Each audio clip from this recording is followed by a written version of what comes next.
Recording in progress. Arihant सिद्ध सूरी उपाध्याय साधु सर्व अर्थ के प्रकाशी मांगलिक उपकारी है। तिन्हको स्वरूप जान रागते भई जो भक्ति काय को नवाए स्तुति को उचारी है।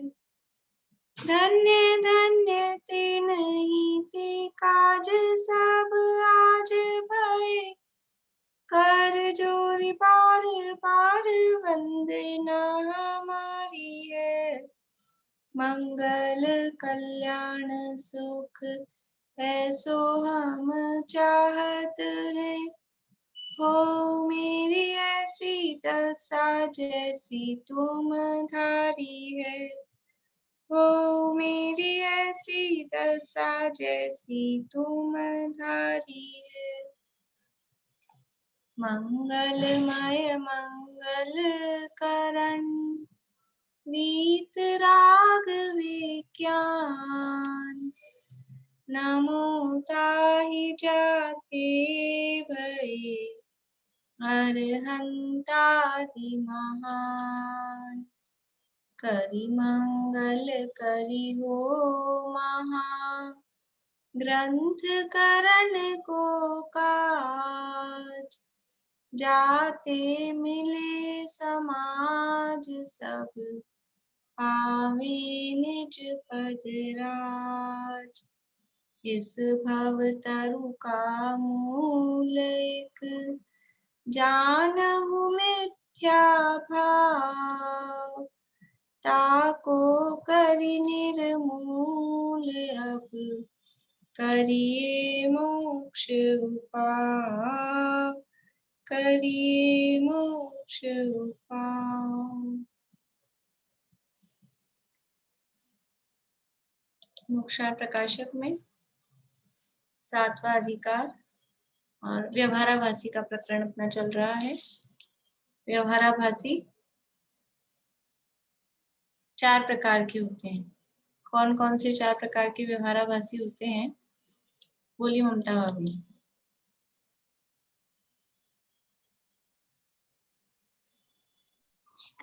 कुल अपेक्षा धर्म धारक व्यवहाराभासी, परीक्षा रहित आज्ञानुसारी धर्म धारक व्यवहाराभासी, सांसारिक प्रयोजनार्थधारी व्यवहाराभासी और धर्म धारक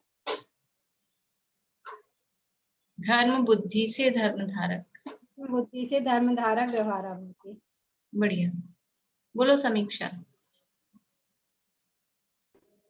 कुल अपेक्षा धर्म धारक व्यवहाराभासी, आज्ञानुसारी परीक्षा रहित आज्ञानुसारी धर्म धारक व्यवहाराभासी, सांसारिक प्रयोजनार्थ धर्म धारक व्यवहाराभासी, धर्म बुद्धि धर्म धारक व्यवहाराभासी। बढ़िया। तो यहाँ 3 प्रकार के व्यवहाराभासियों की चर्चा अपनी हो चुकी है।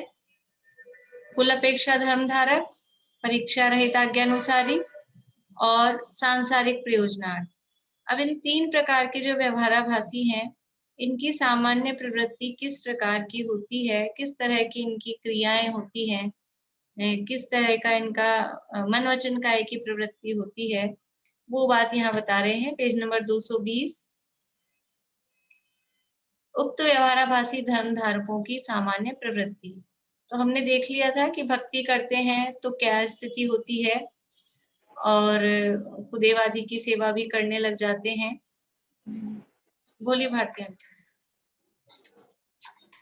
इसमें जो पहले वाले तीनों हैं वो तीनों आ जाएंगे। हाँ, तीनों। पर धर्म से धर्म धारक नहीं आएंगे। धर्म बुद्धि से धर्म धारक नहीं, वो अभी उनका वर्णन अलग करेंगे। तो अभी तो ये 3 प्रकार के जो हैं, तीनों की सामान्य प्रवृत्ति कैसी होती है वो बात यहाँ बता रहे हैं। तो भक्ति करते हैं तो किस प्रकार की प्रवृत्ति होती है, और कुदेव सुदेव का कुछ यानी उनको ख्याल नहीं है कि कौन सच्चे देव हैं कौन खोटे देव हैं, ये कुछ विवेक नहीं रहता है। दान देते हैं तो दान किस प्रकार से देते हैं कि पात्र पात्र के विचार से रहित, बस दान अपने को देना है, जहां अपना मान सम्मान हो रहा हो, नाम हो रहा हो, वहां दान दे देना है। किसको दान देना चाहिए, कौन पात्र है कि पात्र नहीं है, ऐसा कुछ विचार नहीं करते हैं। वो व्यवहाराभासी का और पूछना था ना आपको, कल बताया था आपने। अरे हाँ, अच्छा हुआ, मुझे लग रहा था मैं कुछ भूल रही हूँ, लेकिन मेरे को ध्यान नहीं आ रहा था क्या पूछना है। चलिए बढ़िया।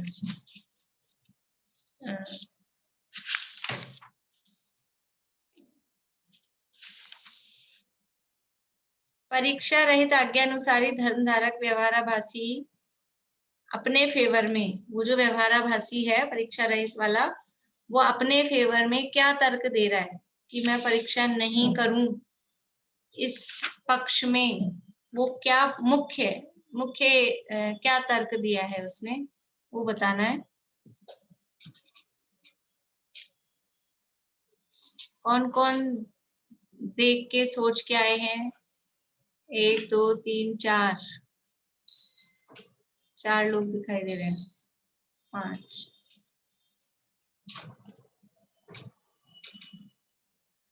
चलिए बोलिए अनीता आंटी।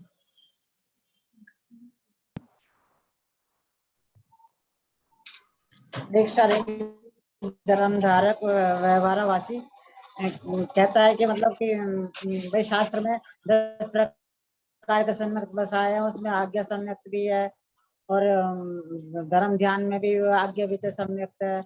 और जिन मत में संदेह ना कीजिए, तो अगर हम उनमें परीक्षा करते हैं तो जिन मत में संदेह का दोष लगता है। तो ये तर्क दे रहा है कि अगर हम परीक्षा करते हैं तो किसी शास्त्र में कोई प्रमाण भाषित होता है, दूसरे शास्त्र में दूसरा प्रमाण भाषित होता है, तो किसकी परीक्षा करें? हाँ, तो वो ठीक है, तीनों उसने बताया ना। बोलिए सुनीता आंटी।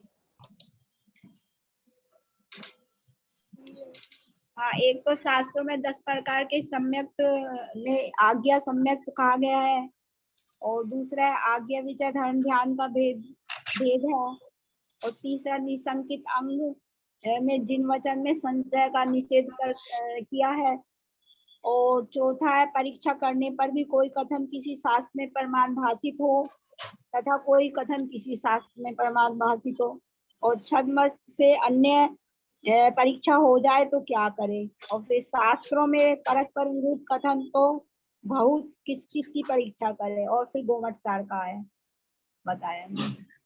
पर मैंने अच्छा है आपका, पर मैंने सारे नहीं पूछे थे, मैंने मेन प्रमुख तर्क कौन सा है वो पूछा था। चलिए बोलिए निशा आंटी, बोलिए। जो इन्होंने बोल दिए वही बोलूं या आगे चलूं? आपको जो इस प्रश्न का जवाब लग रहा है वो बोलिए। पहला तो वही जो सम्यक्त्व में आज्ञा सम्यक्त्व कहा है, आज्ञा विषय धर्म ध्यान कहा, तथा निशंकित अंग के बारे में। ये फिर देखिए क्वेश्चन यही है कि क्या प्रमुख तर्क दिया है, यानी बहुत सारे तर्क आपको नहीं बताने, केवल एक प्रमुख तर्क में उसने कहा शास्त्रों में परस्पर विरुद्ध कथन तो बहुत होते हैं, तो किन किन की परीक्षा की जाए। फिर उसने तर्क दिया कि देवादिक का अन्यथा कथन तो विषय कसायवश होता है, परंतु उन्हीं शास्त्रों में अन्य कथन भी अन्य प्रकार से कह दिया जाता, तो वो किस लिए किया जाता है, उसने ये प्रश्न किया। और मेरा प्रश्न, आप मतलब सारे तर्क नहीं बताने हैं, मैं प्रश्न ये पूछ रही हूँ कि प्रमुख तर्क क्या दिया, तो सारे तो तर्क हैं ही, उसके प्रमुख तर्क पूछ रही हूँ।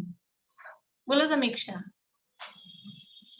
ये फर्स्ट वाली पॉइंट आएगा कि शास्त्र में 10 प्रकार के सम्यक में आज्ञा सम्यक कहा है, वह आज्ञा विचय धर्म ध्यान का भेद का है, वह निशंकित अंग में जिन वचन में संशय का निषेध किया है किस प्रकार है।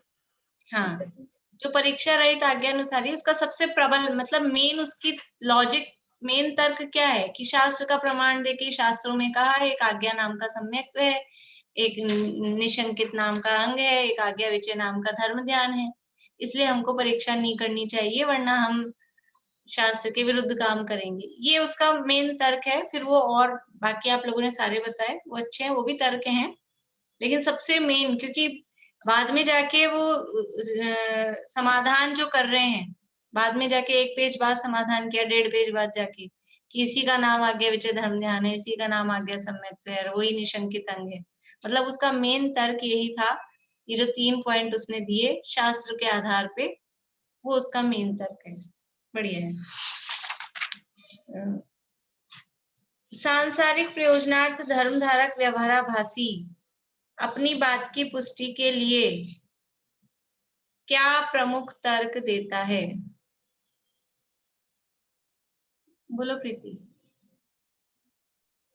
हाँ, वो तर्क देता है कि हिंसा आदि कार्य के द्वारा हम अपने प्रयोजन को साध रहे हैं, जैसे कामकाज रोजगारी कर रहे हैं, तो धर्म साधन के द्वारा हम उस प्रयोजन को साधें तो दोनों ही काम हो जाएंगे, धर्म का धर्म हो जाएगा और प्रयोजन का प्रयोजन की पूर्ति हो जाएगी। तो उसमें बढ़िया, इसमें तो ज्यादा है ही नहीं, 2 ही तर्क हैं, और प्रमुख तर्क उसका यही है कि जिन कामों को हम हिंसा के माध्यम से, जो आजीविका हम आरंभ के माध्यम से कर रहे हैं, हिंसा के माध्यम से कर रहे हैं, यदि धर्म के नाम से वो हमारी आजीविका चले तो उसमें क्या दोष है, ये उसका प्रमुख तर्क था। इतना ही मुझे पूछना था, अभी मैंने तर्क ही पूछे।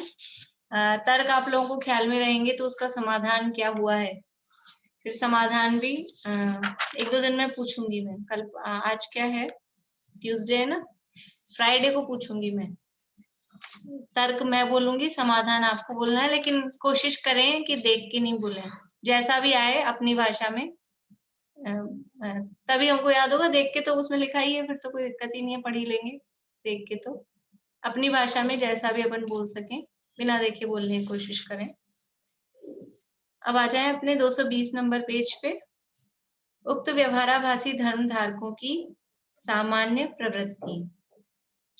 तो भक्ति के संबंध में हो गई अपनी बात, और खुदेवादी के संबंध में, दान के संबंध में। अब है तप, यानी एक एक चीज को क्या क्या करते हैं धर्म के नाम पे, क्या करेंगे कि भक्ति में पूजन भी शामिल कर लेना और दर्शन भी शामिल कर लेना।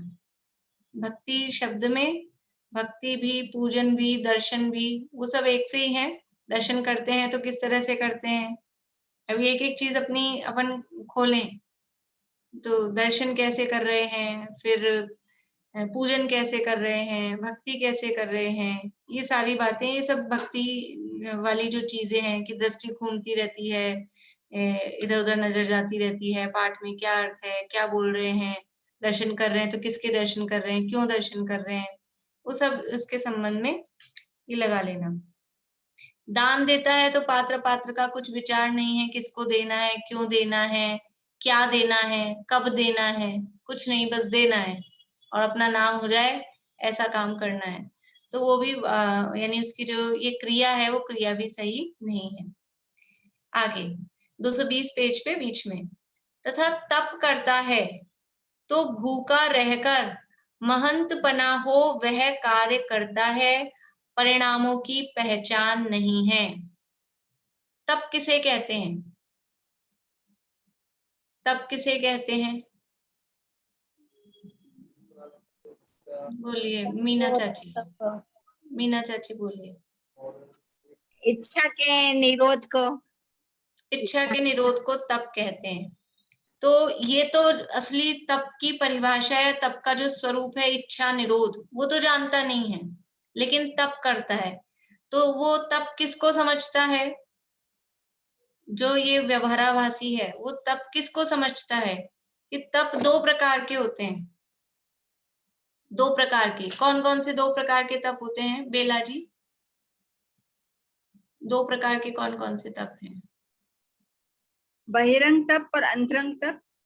बहिरंग तप और अंतरंग तप, नाम याद है आपको? बहिरंग तप कौन से हैं?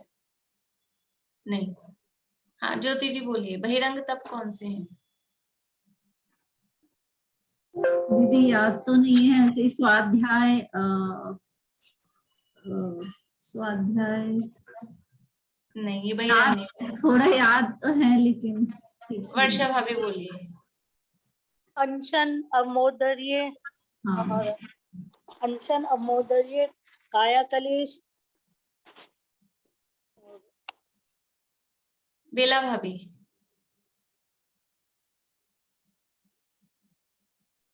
अनशन, अवमोदर्य, रस परित्याग, वृत्ति परिसंख्यान, काय क्लेश, ये सब तो है बाह्य तप। एक रह गया, कितने होते हैं? एक रह गया, 6 होते हैं, एक रह गया। फिर से बोलिए। अनशन, उनोदर रह गया। अनशन, पूरे बोलिए। अनशन, उनोदर, व्रत परिसंख्यान, रस परित्याग और काय क्लेश। एक आ नहीं रहा है, 5 ही है। चलिए, कौन सा रह गया बोलिए सुनीता आंटी, कौन सा रह गया? विविक्त शय्यासन रह गया। विविक्त शय्यासन, बढ़िया। अनशन, उनोदर और अवमोदर तो एक ही बात है। नेटवर्क चला गया मेरा। हाँ, वो आप गायब हुए थे इसलिए कोई बात नहीं। अनशन, अवमोदर्य, वृत्ति परिसंख्यान, रस परित्याग, विविक्त शय्यासन और काय क्लेश, ये 6 बहिरंग तप हैं। इनको ही तप मानता है। ये बाहर की जो क्रियाएं दिख रही है ना, भूखा रहकर, मेहनतपना शब्द है, भूखा रहकर। हम तप के नाम पे, हमें अभी ये 6 भी याद नहीं आ रहे, हम भी सोचे तो तप के नाम पे तप किया, मतलब या तो अनशन ही करते हैं हम। हाँ, अनशन और रस परित्याग 2 ही करते हैं। ज्यादा हो तो एक टाइम खाना, अवमोदर्य या रस परित्याग। विविक्त शय्यासन का क्या स्वरूप है ये नहीं पता। काय क्लेश को भी तप मान लेते हैं, दूसरों की तरफ से बाहर में धूप में खड़े हैं, एक टांग पे खड़े हैं और नग्न दिगंबर हो गए हैं, तो शरीर को कष्ट हो ही रहा है, तो वो काय क्लेश को भी तप एक बार समझ लेते हैं। लेकिन इसके अलावा भी कुछ और तप हैं, ये तो बहिरंग तप है, और बहिरंग के भी सबका स्वरूप नहीं पता। एक अनशन को मानते हैं कि एक काय क्लेश को मानते हैं। रस परित्याग वगैरह भी ज्यादा लोग नहीं समझते हैं कि क्या होता है। और अंतरंग तप भी कुछ तप हैं, वो खबर ही नहीं है। अंतरंग तप कौन से हैं, बोलिए विनीता जी। अंतरंग तप चालू करिए आवाज। हाँ जी, आवाज आई अब? हाँ। प्रायश्चित, विनय, व्याव्रत, स्वाध्याय, व्युत्सर्ग, ध्यान। बढ़िया, ये 6 अंतरंग तप हैं। प्रायश्चित, विनय, वैयाव्रत, स्वाध्याय, व्युत्सर्ग और ध्यान। इनको तो ये तो पता ही नहीं है कि ये भी कोई तप है। और इच्छा का निरोध वो तप है, वो तप का स्वरूप पता नहीं है। तप का मतलब भूखा रहना। हमने तप किया, अपने यहाँ तो थोड़ा ये शब्द कम चलता है, अपने यहाँ तो ऐसे ही बोलते हैं, तेला किया, उपवास किया, 10 लक्षण जी किए। पर कहीं मतलब कुछ जगह पे ऐसा चलता है, इन्होंने 8 दिन के तप किए, इन्होंने 10 दिन के तप किए, ऐसा शब्द ही यूज में लेते हैं वो, बिल्कुल कि ये तप किया, इस तरह का।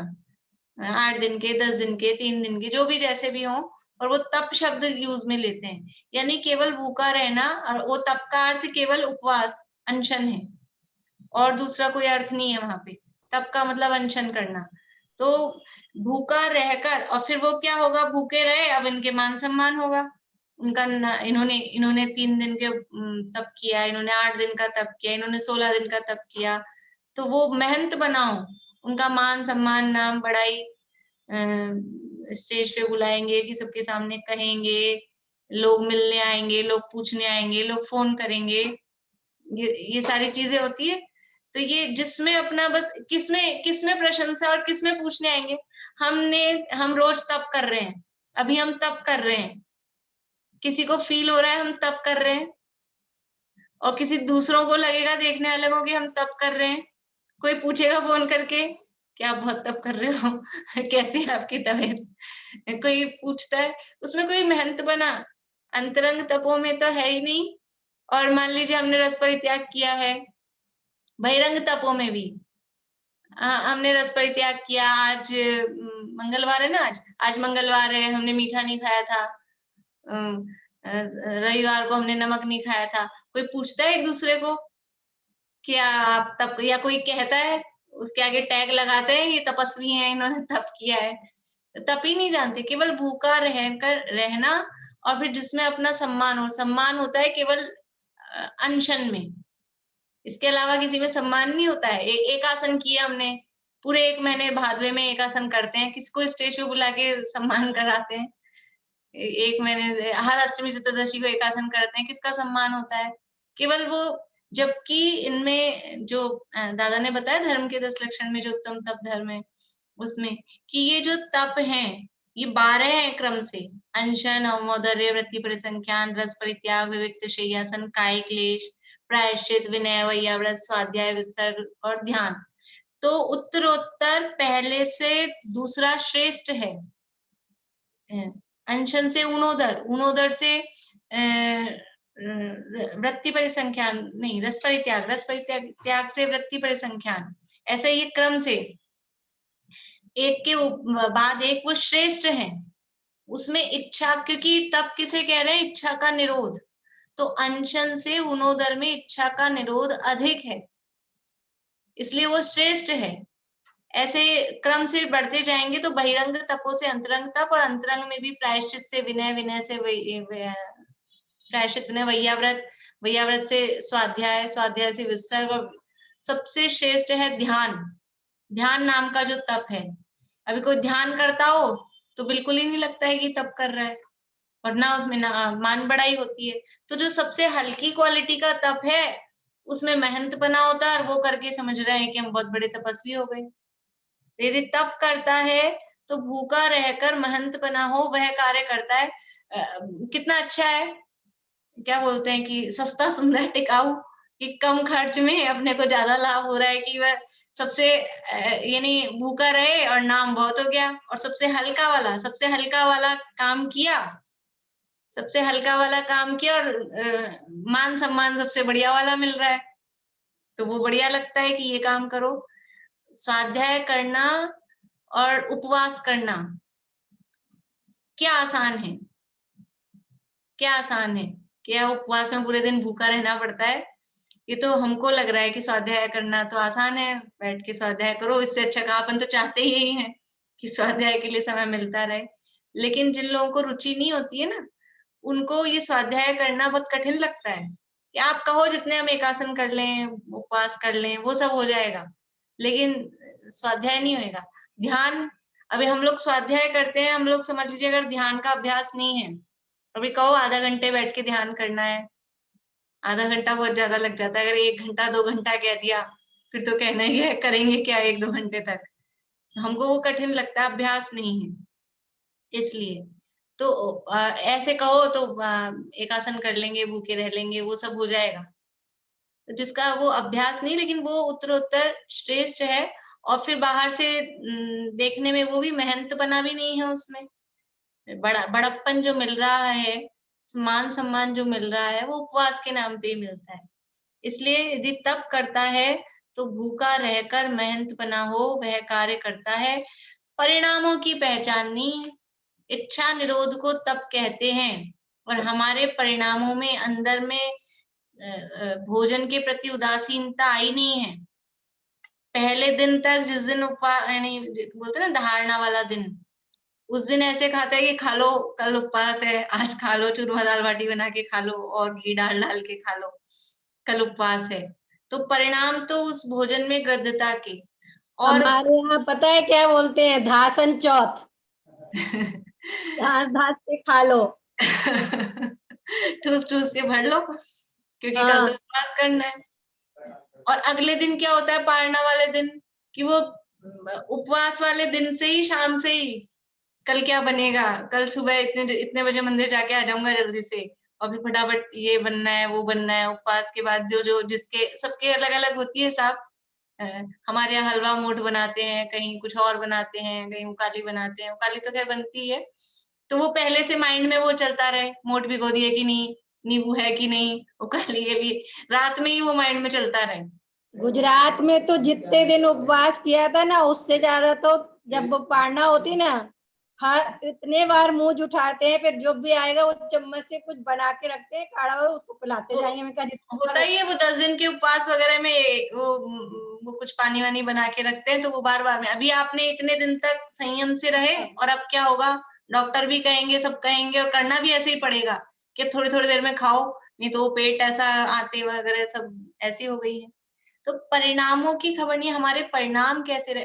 अभी तो चलो परिणाम जिनके सही रहे, मतलब 10 दिन के हुए और वो बाद में जो प्रोसेस करना है वो तो ठीक है, लेकिन 1 दिन का उपवास किया कि 3 दिन का किया कि 5 दिन का किया, 10 दिन का किया, उसमें परिणाम बराबर उतने विशुद्ध रहते हैं कि नहीं रहते हैं? हमने जिस भावना पूर्वक उपवास किया था, उपवास करने का प्रयोजन क्या था, उपवास क्यों करना है, क्या प्रयोजन है, वो नहीं पता।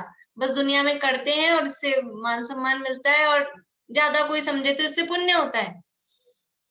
मान सम्मान न सही तो पुण्य होता है, ऐसा समझकर उपवास कर लिया। लेकिन वास्तव में उपवास का प्रयोजन, उपवास, समीप में वास करना, निकट आना, आत्मा में लीनता भले ही अगर नहीं भी हो पा रही है तो निकट तो आए, आत्मा के निकट आए, या फिर संक्लेश बढ़ गया उपवास करने से अपने परिणामों की। यदि उस भावना से किया जाएगा, उसको समझ के किया जाएगा, आसक्ति की कमी पूर्वक, यानी भोजन आदि पदार्थों में यदि हमको उदासीनता आई है तब किया जाएगा, तब तो वो सार्थक है, तो परिणाम अच्छे रहेंगे, बिगड़ेंगे नहीं। और यदि भोजन में पूरी आसक्ति है लेकिन केवल देखा देखी या पुण्य की इच्छा से या मान सम्मान की इच्छा से, मान सम्मान की इच्छा से तो पुण्य भी नहीं बनता है, और पुण्य की इच्छा से भी किया है तो भी वो समझ लीजिए कि कहीं ना कहीं उसमें संक्लेश हो ही जाता है। तो उपवास क्यों करना, किस लिए करना, किस प्रयोजन से करना, उपवास किया है, एकासन किया है, तो वो जो समय बचा है उस समय को धर्म ध्यान में लगाना। उपवास आत्मा के निकट, निकट कैसे आएंगे कि हम कुछ देर सामायिक करने बैठेंगे, ध्यान करने बैठेंगे बराबर। अभी क्या करते हैं कि उपवास करना है तो इतनी माला फेरनी है, तो माला फिरती रहती है, माला तो कर में फिरे।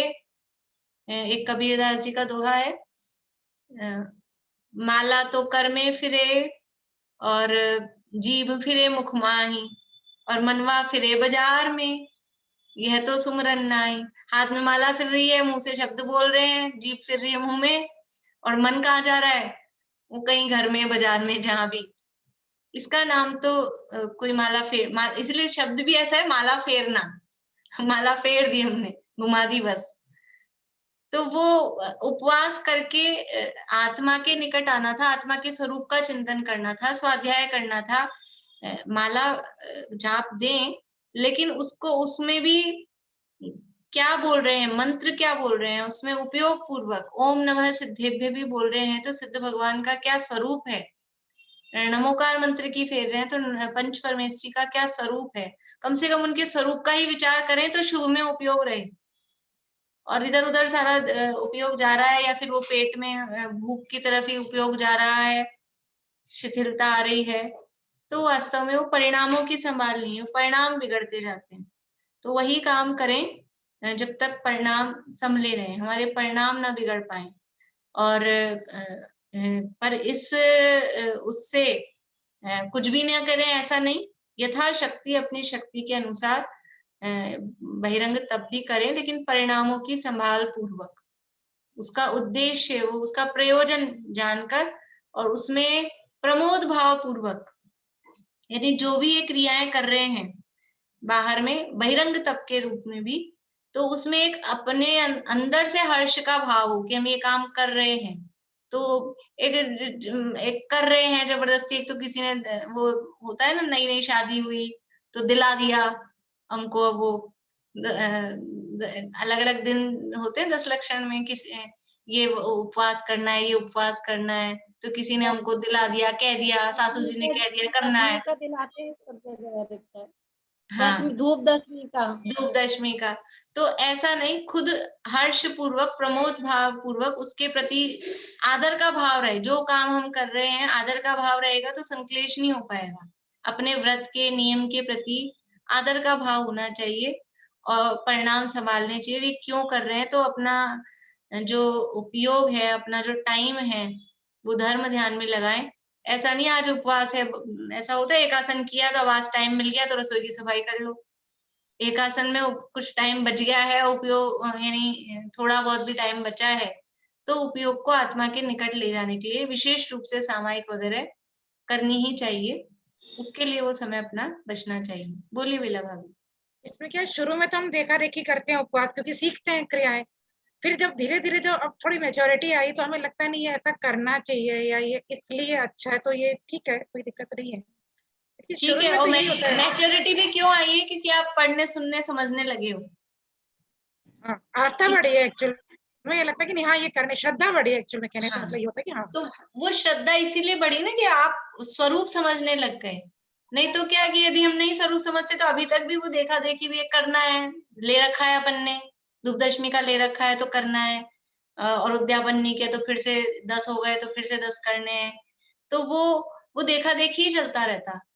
लेकिन अब थोड़ा हम पढ़ने सुनने समझने लग गए, तो अब वो पहले, अभी आप खुद ही बोल रहे हैं ना, पहले जो किया और अब जो कर रहे हो उसमें फर्क समझ में आता है कि नहीं आता है? एक समझ पूर्वक करें, करने का निषेध नहीं है, लेकिन उसका बहुत आता है, स्वरूप पहले समझ। अपने तो बहुत फर्क है एक्चुअल में। पहले सिर्फ वही टाइम पास करते थे और वही करते थे, अब हाँ, नहीं। अब और अब भूख भी नहीं लगती एक्चुअल में, वो भी एक फर्क पड़ गया, उसी वजह से भूख लगती भी नहीं।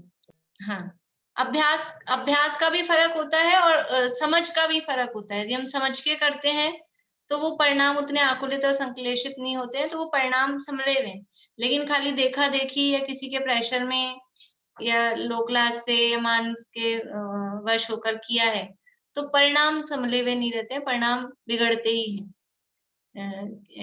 और अभी की परिस्थिति में तो हीन सहनन है सबका, तो इतना वो चलता भी नहीं है। बोली मीना चाची। बोलते हैं ना जैसे 14 के 14 उपवास करना चाहिए, तो ये क्या है? मतलब एक यदि छूट गया तो गल गया, अब वापस से दोबारा से करो। हाँ, अब वो ये सब उपवास करने की विधि वगैरह ऐसा दी है, मतलब लेकिन मतलब मैं जो सोचती हूँ, मैं तो अपनी बताती हूँ, बाकी जो विधि होती है उस विधि के हिसाब से करें जो भी जैसा है।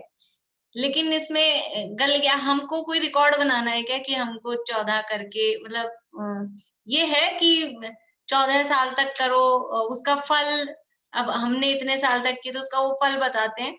लेकिन हम तो हमारे परिणामों को देखते हुए कि हम कर रहे हैं, अभी किसी साल नहीं हो पाया तो ठीक है, हमको रिकॉर्ड तोड़ना बनाना है, तो हमारे अंदर रिकॉर्ड बनाने का भाव नहीं है, तो गल गया कि वो सब वो जो विधि बनाई है ना, ये सब भी चीजें समझ लीजिए अन्य मतों में चलती थी इस तरह की चीजें। तो अपने जैनी लोग अन्य मतों वाले में नहीं जाए, तो उनको इधर रखने के लिए भी थोड़ा भट्टारकों के माध्यम से ही ये धूप दशमी का करना है कि और होते हैं, बारस का होता है, ये जो भी चले हैं ना, वो उनके द्वारा ही ये चीज चलाई गई है, क्योंकि वो उधर भाग रहे थे, तो उधर ना जाके अपने में करो। अब अलग अलग तरह के उनके वारों के हिसाब से ऐसे होते हैं, तो इसलिए वो अपने में ही रहें, ये क्योंकि करना है जीव को, उसका रस रहता है, संस्कार है नादि के। ये भी चीजें थोड़ी समझ लो जल्दी पकड़ में आती हैं। कल मैंने आपको बताया था ना, जो ये गलत चीजें होती हैं वो जल्दी पकड़ में आती हैं। कोई भी किसी की बुराई होती है ना, वो जल्दी कैच हो जाती है। बुराई देखना नहीं, खुद को ग्रहण हो जाती है। किसी का भी कोई मतलब किसी का ऐसा होगा ना, कोई तकिया कलाम हो, बुरा लगता है, अपने को सुनने में बुरा लगता है, फिर भी ऐसा होगा अपने को अभी तो लग रहा है बुरा, और तो पता लगा अपने ही मुंह पे वो आ जाता है, वो बुरी बात जल्दी ग्रहण हो जाती है। तो जो भी कुछ बुरी रीति रिवाज भी हैं वो जल्दी ग्रहण हो जाते हैं, तो उनसे बचाने के लिए अपने अपने में ही ऐसा करना बताया। तो वो उस समय का चला हुआ है, बाकी इससे इसमें कोई आग्रह वाली चीज मुझे नहीं लगता कि वो कोई होनी चाहिए। बोलिए भारती आंटी। कह रही जो 10 व्रत करते हैं 10 दिनों का, उनकी तो मैंने बहुत लोगों की हालत ऐसी देखी है कि लास्ट 3-4 डेज तो मंदिर जाने का तो भाव क्या आएगा एकदम ऐसे। मेरे को तो नहीं लगता कि उसमें कुछ भी जैसे अपने कर रहे हैं कि धर्म कर रहे हैं कि भगवान अपने आत्मा के पास आए, उसमें ऐसे कोई भी वो नहीं होते। ज्यादातर ऐसे ही मतलब दिखते हैं, ज्यादातर लोग एक्चुअल में वो करते ही, मतलब वो उसमें जो धर्म मानते हैं उसको जो बड़ा मानते हैं वही लोग वो करते हैं ज्यादातर, और इसीलिए वो बाद में लास्ट के दिनों में हालत ऐसी दिखती है कि फिर लेटे ही लेटे रहना पड़ता है या ऐसा। पर कुछ लोग स्वाध्याय भी होते हैं। एक बार स्मारक में कोई थे, बहुत साल पहले की बात है, कोई मुझे ख्याल नहीं कहाँ के थे या कौन थे, पर कोई जेंट्स थे, करीब 20 साल पुरानी बात हो गई होगी। वो 10 लक्षण में 10 दिन के उन्होंने उपवास किए और पता भी नहीं चला किसी को कि इन्होंने 10 उपवास कर रखे। आराम से रोज प्रवचन में बैठना सब, और बिल्कुल भी कोई शिथिलता पूर्वक नहीं, जैसे सब बैठते हैं वैसे ही सब। तो वो यानी अंदर से खुद की विल पावर स्ट्रांग हो और ये जिनवाणी का आश्रय हो, तो वो हो सकता है, होता है। बाकी खाली देखा देखी या बस हमें करना है उस, तो वो अंदर से ही विल पावर वो लूज कर देते हैं, यही सोच के भले हमें कुछ नहीं हो रखा हो, लेकिन आज मैंने एक आसन किया है तो अपने आप ही थोड़ी सी डलनेस आने लगती है। आज मैंने 10 उपवास कर लिए, वो सोच सोच के डल होते रहते हैं, तो एक वो भी कारण उसमें हो जाता है। अच्छा, ऐसे अगर भूख बर्दाश्त ना हो और अपना उपयोग नहीं लग रहा हो, तो ऐसा करने में कोई मतलब फायदा है? ऐसे करने में अपने को कोई एक, इसको तप बोलेंगे हम? वही तो, वो परिणाम बिगड़ रहे हैं ना, परिणाम बिगड़ रहे हैं, इसलिए वास्तव में वो तब तो वहीं छूट गया है, तब तो वहीं छूट गया है। लेकिन अपने परिणामों को देखते हुए, इसीलिए पहले अभ्यास करते हैं, पहले एक आसन का अभ्यास, इसलिए वो शिक्षाव्रत दिए ना, प्रोषदोपवास। तो पहले शिक्षाव्रतों के माध्यम से एक आसन का, अभी तो हमारी हालत ये है कि दिन भर में जब आया तब मुंह में कुछ भी रख लिया, तो इसीलिए पहले अभ्यास करो, पहले अभी तो हम 2 टाइम का ही नियम लो, फिर 1 टाइम का नियम लो, तो ऐसा कुछ अभ्यास रहे तो आप, वरना बिना अभ्यास के जिंदगी में कभी 1 टाइम खाया नहीं और एक साथ 10 उपवास करेंगे तो वो नहीं रहते हैं, परिणाम बिगड़ ही जाते हैं और कुछ ना कुछ फिर वो समस्याएं होती ही है। इसलिए तो जो तप कर रहे हैं वो अपने परिणामों की पहचान पूर्वक, हम आगे और अभी आएगा प्रतिज्ञा लेने के संबंध में भी, तो ऐसे तप भी एक प्रतिज्ञा ही है कि हम आज उपवास करेंगे, 10 दिन के उपवास करेंगे, ये भी एक प्रतिज्ञा ही है। तो उसमें भी अपने परिणामों की पहचान करके ये हमसे निभेगा कि नहीं निभेगा, ये हमसे होगा कि नहीं होगा, अपनी शारीरिक अवस्था देखकर अभी हम सोच तो लें, विल पावर स्ट्रांग रख लें कि हम करेंगे 10 दिन के, लेकिन पता लगता है एक टाइम ही आप खाते हो बीपी लो हो जाता है, सुबह चक्कर आने लग जाते हैं, तो 10 दिन के करोगे तो फिर क्या हालत होगी। तो पहले अपनी शारीरिक स्थिति देखकर और वो सारी बातें देखकर फिर करना चाहिए। खाली यही तप नहीं है, यदि तप करने की भावना होनी चाहिए, लेकिन उसका खेद भी होना चाहिए कि अभी हम नहीं कर पा रहे हैं, लेकिन अपनी शारीरिक परिस्थिति कैसी है, तो हम अपनी, देखो कमजोर से कमजोर शारीरिक परिस्थिति हो, बेड पे पड़ा है, चलना फिरना भी बंद है, सारी ऐसी स्थिति है, तो भी ध्यान जो सर्वोत्कृष्ट तप है वो हो सकता है कि नहीं हो सकता है, हो सकता है। व्युत्सर्ग हो सकता है कि नहीं हो सकता है, स्वाध्याय हो सकता है कि नहीं हो सकता है, लेटे लेटे बेड पे अस्पताल में स्वाध्याय कैसे होगा, कि किताब खोल के पढ़ने का नाम अकेला स्वाध्याय नहीं है, स्वाध्याय के 5 अंग हैं, वाचना, प्रचना, अनुप्रेक्षा, आमनाय और धर्मोपदेश। तो हम आमनाय, हम बार बार में हमने ये इसीलिए तो याद करने के लिए हम प्रेरणा करते हैं, कुछ चीजें अपने को याद होनी चाहिए। जब ऐसी स्थिति हो जाए तो क्या करें, अब द्रव्य संग्रह की गाथाएं याद हो गई तो कभी भी कैसी भी परिस्थिति हो कम से कम उनका पाठ करके स्वाध्याय होगा कि नहीं, अपने को एक शास्त्र पूरा याद हो गया, वो पूरा शास्त्र अपने को याद हो गया, हम गाथा बोलेंगे उसका अर्थ ख्याल में लेंगे कि स्वाध्याय है कि नहीं है, और इतना सरल है, अर्थ तो ख्याल में आ ही जाएगा, मान लो टीका नहीं भी। उन गाथाओं के साथ साथ फिर वो भेद ज्ञान भी बढ़ता है। और हाँ, तो ये आमनाय नाम का स्वाध्याय, अनुप्रेक्षा, चिंतवन करना बारंबार उसका, ये स्वाध्याय है। और ये भी उत्तरोत्तर आंखों से खाली पढ़ना, उसका नाम ही वो स्वाध्याय नहीं है। ऐसे आज ही सुबह वो अरुण जी पंडित जी की क्लास चलती है, तो वो कह रहे थे कि ऐसे अपन पढ़ लो अकेले तो वो कुछ बातें विषय ख्याल में नहीं आते हैं, और अभी हम बैठ के चर्चा कर रहे हैं तो कितना, अभी एक ही लाइन चल रही है अपनी, मैंने टाइम देखा तो टाइम तो होने ही वाला है, और पहली लाइन चल रही है, और अपन खुद पढ़ेंगे तो मोक्षा प्रकाशक इस लाइन को पढ़ जाएंगे, तब करता है तो भूखा रहकर मेहनत बना हुआ कार्य करता है, परिणामों की पहचान नहीं है, फिर आगे तथा व्रताधिक धारण करता है, आगे बढ़ जाएंगे। तो ये जो चर्चा करना है ये स्वाध्याय है। कुछ लोग समझते हैं बस हम तो किताब खोल के बैठेंगे अकेले, वो तख्ती लगा के उस पे शास्त्र रख के फिर करें तो स्वाध्याय है, ये भी स्वाध्याय है। हम यदि फोन पे चर्चा कर रहे हैं, कोई प्रश्न, प्रश्न भी स्वाध्याय का अंग है। कोई हमने प्रश्न पूछा है, उसका जवाब आ रहा है, वो भी स्वाध्याय है। तो स्वाध्याय अनेक प्रकार से होता है, इसलिए कैसी भी परिस्थिति हो, ये तप हम कर सकते हैं। शारीरिक शिथिलता होने पर भी ये तप हम कर सकते हैं, और इसकी तैयारी भी अभी से। अचानक से बिस्तर अस्पताल में पहुंच गया, कभी जिंदगी में स्वाध्याय किया नहीं, तो वो वहां क्या करेगा? इसलिए इसकी तैयारी अभी से है। ये जो हम याद करते हैं और ये अभ्यास करते हैं, वेद ज्ञान का अभ्यास करते हैं, ये अभी से तैयारी है। तो तप करता है तो भूखा रहकर महंत बना हो, वह कार्य करता है, परिणामों की पहचान नहीं है। पढ़ लेते हैं, ये भी उसी के जैसा है। तथा व्रताधिक धारण करता है तो वहां बाह्य क्रिया पर दृष्टि है, सो भी कोई सच्ची क्रिया करता है, कोई झूठी करता है। व्रताधिक, एक तप में और व्रत में क्या अंतर है? ऊपर तप कहा, नीचे व्रत कहा, एक ही तो बात है दोनों। तप में और व्रत में क्या अंतर है? बोलिए, कौन बता रहे हैं? तप में और व्रत में क्या फर्क है? बोलिए भारती आंटी। व्रत तो किसी तरह की कोई प्रतिज्ञा लेना, जैसे उसको बोलेंगे। तप में तो आप जो भूख अनशन कर रहे हैं तप, या जैसे एक काय क्लेश हो गया, वो तो एक पैर में खड़ा रहना, वो सब तो काय क्लेश हो गया। और व्रत माने आप कोई चीज को त्याग कर रहे हैं, किसी का। किसका त्याग? ठीक है, बोलिए निशा आंटी, व्रत की परिभाषा बोलिए।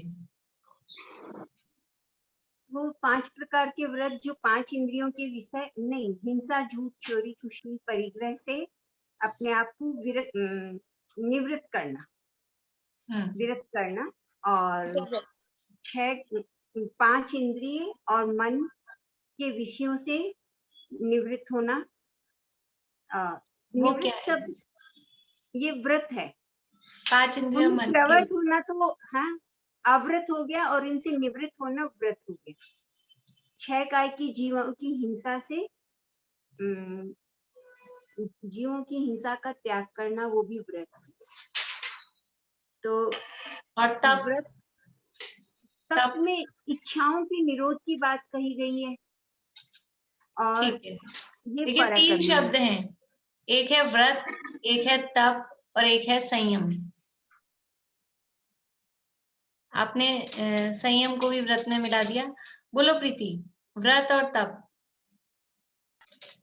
व्रत तो हो गया 5 पापों का त्याग, और तप में हो गया कि इच्छा ही नहीं हो, इच्छा का निरोध हो गया, उसमें इच्छा ही नहीं हुई उस चीज। बढ़िया। देखो, व्रत और तप और संयम तीनों एक से लगते हैं। व्रत में है पापों का त्याग, पापों के त्याग को, हिंसा न तिस्या ब्रह्म परिग्रहेभ्यो विरति व्रतम, 5 पापों से विरक्त होना, यानी पापों का त्याग, उसका नाम व्रत है। तो पापों के त्याग को व्रत कहते हैं। और जो इंद्रियों के विषयों से विरक्ति है और बाहर में 6 काय के जीवों की रक्षा है, उसका नाम है संयम। एक व्रत है, एक संयम है, और तीसरी चीज है तप।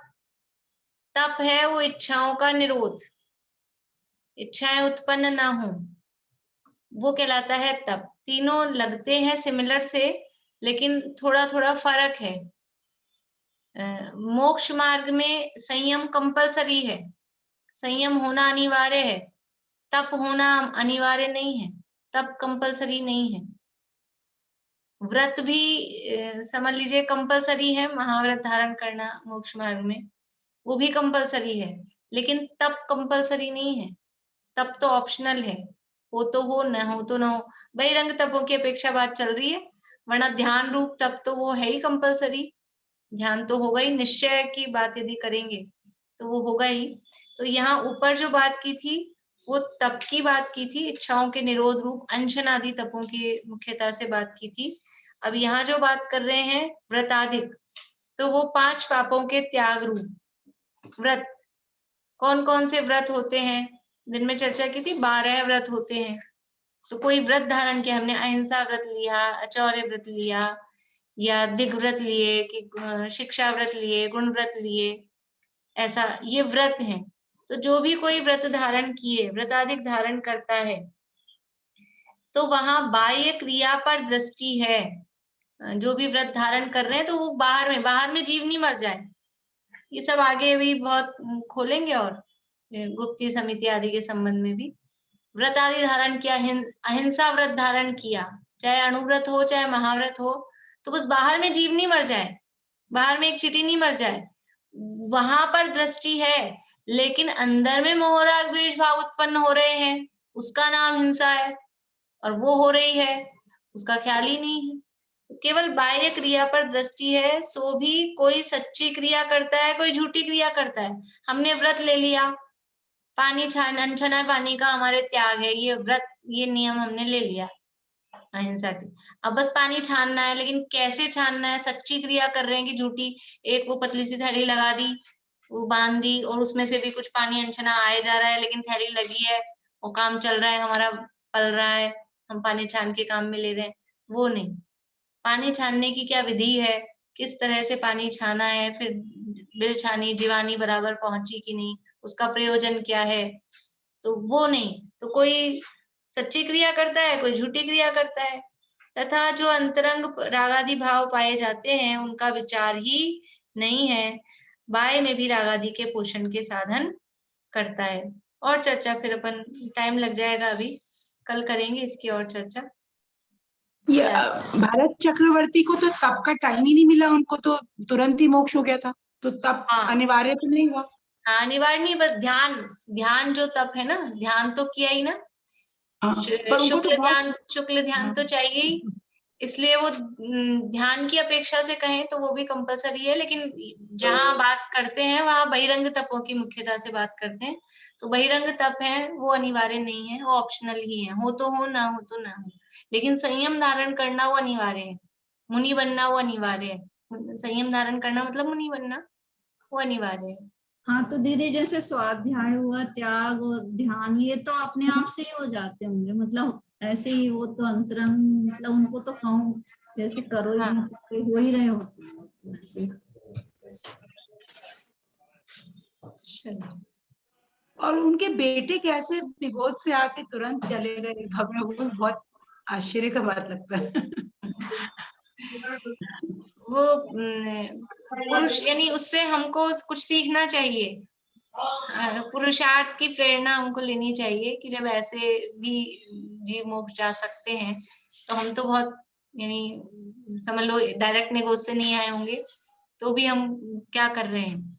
इसलिए या कोई ये सोचे, निगोद से इतना कोई पुण्य कैसे अर्जित कर सकता है कि एकदम तुरंत एकदम कर लिया ना, दिख रहा है ना, कर सकते हैं, इसलिए कर सकते हैं। पुण्य अर्जित करना वो कोई खास बड़ी बात नहीं। चक्रवर्ती के बेटे हो जाना, वो भी ऐसा पुण्य तो निगोदिया भी कर लेता है, इसलिए पुण्य कमा लेना वो कोई बहुत बड़ी बात नहीं है। बात क्या है बड़ी, ये पुण्य पाप का अभाव करके, पुण्य पाप से पार निजातम का धर्म है, वो जो प्राप्त करे वो है बड़ी बात। बोलो प्रीति। हाँ, इसमें ऐसे बोल सकते हैं कि व्रत प्रवृत्ति रूप है और तप निवृत्ति रूप है, ऐसा नहीं? क्योंकि बहिरंग तप तो प्रवृत्ति रूपी है ना, वो भी। अच्छा, नहीं, मतलब उसमें भी कुछ क्रियाएं हो रही है ना, इच्छाओं का निरोध, इच्छाओं के निरोध के अपेक्षा से उसको निवृत्ति कह सकते हैं। तो व्रतों में भी फिर 5 पापों का त्याग है, निवृत्ति है उस अपेक्षा से तो। लेकिन ऐसा अपन कहें कि भोजन छोड़ा तो वो निवृत्ति हुई, एक टाइम एक आसन किया, रस परित्याग में कुछ छोड़ा, वो एक अपेक्षा से कह सकते हैं। अदरवाइज है तो वो भी, उसमें भी क्रियाएं तो है, प्रवृत्तियां तो है ही। प्रीति तो मेरे को लगता है माँ के पेट से स्वाध्याय करते हुए आई है। और कुछ बोल रहे हो प्रीति? हाँ, जैसे अपन मतलब कोई भी जो धर्म कर रहे हैं वो इसलिए कर रहे हैं कि हमें अगला भाव अच्छा मिले, तो वो भी सांसारिक प्रयोजनार्थ में आएगा। सांसारिक ही प्रयोजन है, संसार ही है ना, अगला भाव भी सांसारिक ही प्रयोजन है। चलिए जिनवाणी स्तुति करते हैं।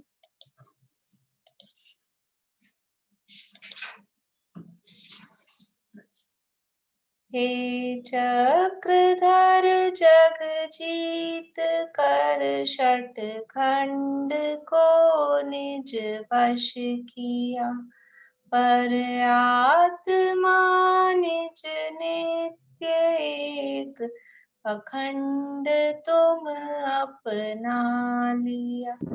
हे ज्ञान घन हरनाथ जिन धन धान्य को ठुकरा दिया, वे ज्ञान घन आनंद घन निज आत्मा को पा लिया।